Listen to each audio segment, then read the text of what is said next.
Welcome to this presentation on water resources and the role of environmental education in safeguarding our water resources. Water is a very crucial resource for economic and social development. It is vital for the survival of everything on this planet. If you consider your own life and where you live, where does your water come from? What assurance do you have that the water source will continue to supply you with fresh water for the next decade? I hope we will be able to answer this question at the end of this lesson. Water is very important for many reasons. One of the key reasons is that it's a solvent, it's a universal solvent for most components of the environment, including plant nutrients, including our own bodies. Much of it is water. It also influences plant growth and production of agricultural goods and food security. Other uses of water include domestic and household water supply, wastewater treatment, industrial water supply, irrigation, recreation, tourism, watering our livestock, and even for drinking. All these are important uses of water. At the ecological level, the Millennium Ecosystem Assessment Report of 2005 identified various uses of water at ecosystem level, where water was considered to provide various services, including provisioning, that is for food, for water, fiber, and fuel. They also serves the role of regulating, that is climate regulation, hydrological regulation, purification of chemicals in our environment. It also serves a cultural function, where it serves a spiritual function and a recreational function. And finally, it plays a supporting role in terms of sediment transport and nutrient cycling. All these are very important uses of water. But let's pause a bit and ask ourselves, how much water do we have on Earth? When we look around our planet, we might seem like we have a lot of water. But in fact, the water that we have in our world is less than 1%, which is available for human use. All the rest of the water is not available for human use. And it's important to note that the world's total water supply is 332.5 million meters cubed. And out of this, 96% is saline. And of this, the remaining 4%, which is not saline, 65% of it is locked up in ice and glaciers. So it's not available. So we only have then only 32%. Out of this 32% remaining, 30% of this fresh water is in the ground, so it's not available. It's underground there. And then the remaining 2% is surface water, which is in rivers, in swamps, in lakes, and other water reservoirs. This is the water that's available for human use. But you find that we cannot access all these 2%. So the fresh surface water for people use is less than 1% of the total water, and it's also important to note that it is not evenly distributed. It's important to note that the water cycle plays a key role in moving water from one state to the other, and hence replenishing the water sources. Let's look a bit about the water demand and supply dynamics. And globally, changes have been noted in terms of population growth, economic and social development. And this also affects the water demand has increased, mainly for food production, energy generation, industrial use, domestic use, among others. And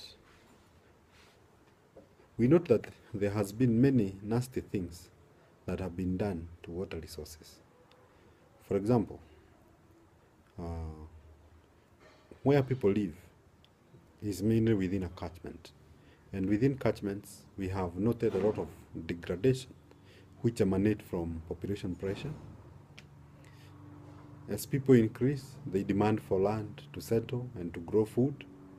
And if this is not handled sustainably, it leads to deforestation, poor farming methods, overgrazing, overcultivation, forest succession for settlements, for wood fuel, even illegal logging, and human encroachment. This wanton removal of vegetation cover results in increased runoff, flash flooding, reduced infiltration, erosion, and siltation. Environmental degradation within a drainage basin results in decline of springs, streams, and rivers. Catchment degradation can also be caused by excessive obstruction of surface and groundwater, soil erosion, which cause turbidity and siltation of our water bodies. It also results in high nutrient levels, which cause eutrophication of lakes and other reservoirs. In some cases, we have pollution from toxic chemicals, including agricultural pesticides and heavy metals. And when we consider agricultural and urban development, pollution, we have a lot of it from point and diffuse sources. In some catchments, conversion of wetlands to planned and unplanned built-up areas leads to pollution, drainage issues, biodiversity loss, overexploitation of wetland plant and animal species by urban and peri-urban residents, and increased prevalence of invasive alien species. And these wicked things have had several impacts. For example, water pollution is responsible for health hazards and destroying of ecosystems. It is also responsible for disappearance of some seasonal rivers and falling water levels of some permanent ones.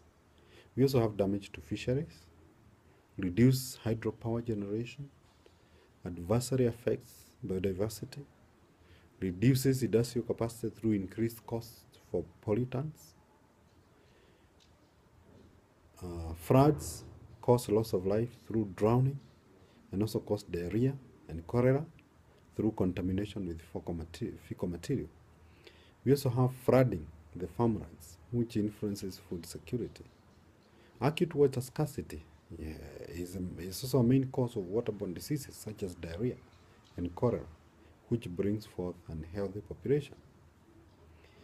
In Kenya, for example, 1997 to 98 floods affected about 1 million people and costed the economy about 0.8 to 1.2 billion shillings, billion US dollars, arising from damaged infrastructure, that is roads, buildings, and communication systems, public health effects, including loss of crops, surface and groundwater pollution, and including sedimentation of dams.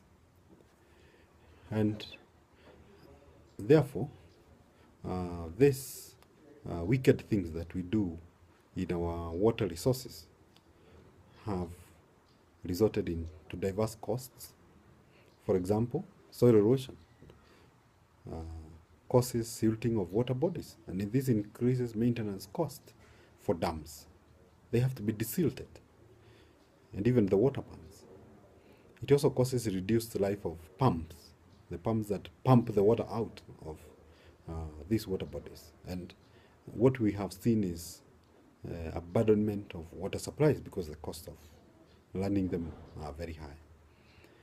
Catchment degradation causes increased flooding downstream and is responsible for displacement of people, decrease in food security, increase in waterborne diseases and death of people from diseases and drowning. There is also the problem of decline in water quantity. It affects food security through reduced crop production or lowers the water table, resulting into increased pumping costs for groundwater. The other issue is any decline in water quality increases the cost of water treatment, especially for urban water supplies, or it leads to decline in fisheries production, and this leads to poverty. And so, in terms of environmental education, we have to build on the Tbilisi objectives, the objectives that were developed in Tbilisi Conference in 1977. Environmental education is crucial to help citizens to acquire, number one, awareness on the holistic aspects of water catchment areas and drainage basins, their importance, problems, and how to take care of them. And for us to get this awareness through, we have to use diverse forms of media, including print and electronic, and also other face-to-face forums. We need also to make sure the citizens acquire knowledge about what each person, institution, and agency should contribute towards promoting water conservation within the basin. We also need to focus on attitudes, especially to make the public acquire values and feelings of concern geared towards living harmoniously with each other without depleting the water resources. We also need to make sure that they acquire skills to help them in working towards improving the quantity, quality of water resources and sustaining public involvement in managing these water resources. And finally, we have to make sure that everybody participates to secure and sustain support, motivation, commitment, and active decision making regarding actions towards improving the catchment area. Everybody has to be involved in taking action and making decisions towards our water resources. Thank you.